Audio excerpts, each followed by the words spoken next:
Hi. I just wanted to show you, we showed you the start of the Evil Tree, the masking tape over top of the aluminum foil, which stiffens it up really good. And then the next step will be taking strips of paper towel and wetting them down with some watered down glue and do the paper mache over top of the, let me turn that on, you'll see on the back we've got a tea light. And so the light doesn't come out the top, I'm going to close it in on the top and make the jagged edges of the tree with the next step and tape that all in. But this is what eventually, if I can get the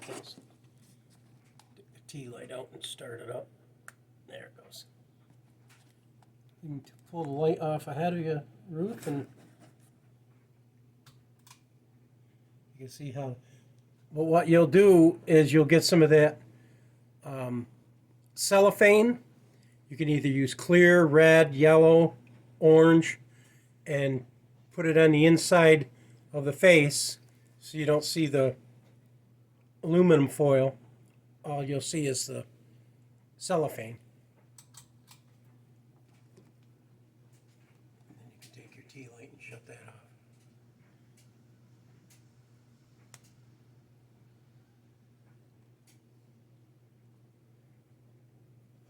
So my next step is to do the top. You indent it a little bit, not down far enough where you're going to interfere with the tea light.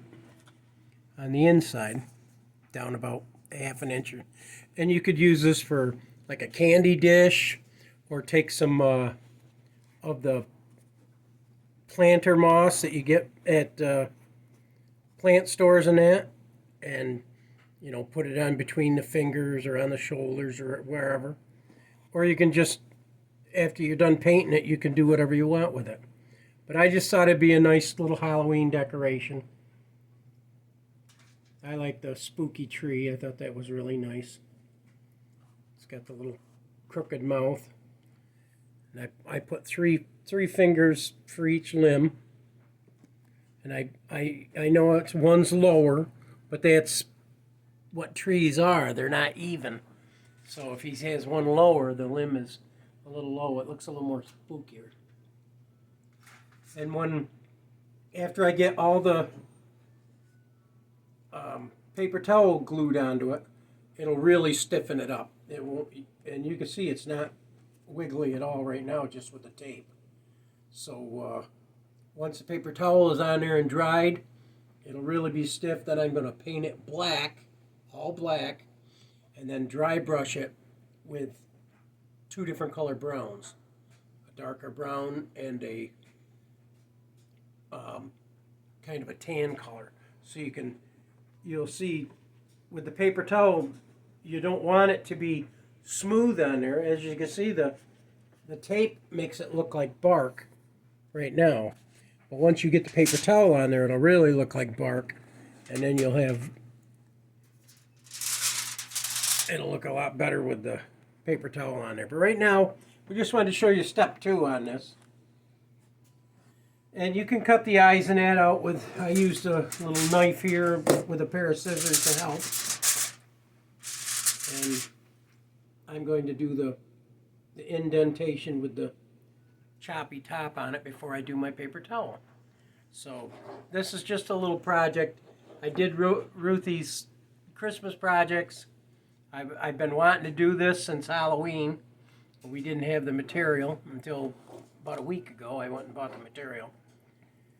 And I just felt like crafting, I don't know. But this is a craft that anybody can do. If you want to see the full thing, go online and look up Spooky Tree Craft, and it'll show you the whole thing. Now this one's a little bigger than what they do because I use the longer aluminum foil. If you use the short aluminum foil, it's only going to be probably about this tall. But I thought the bigger one would be better. Bigger's always better.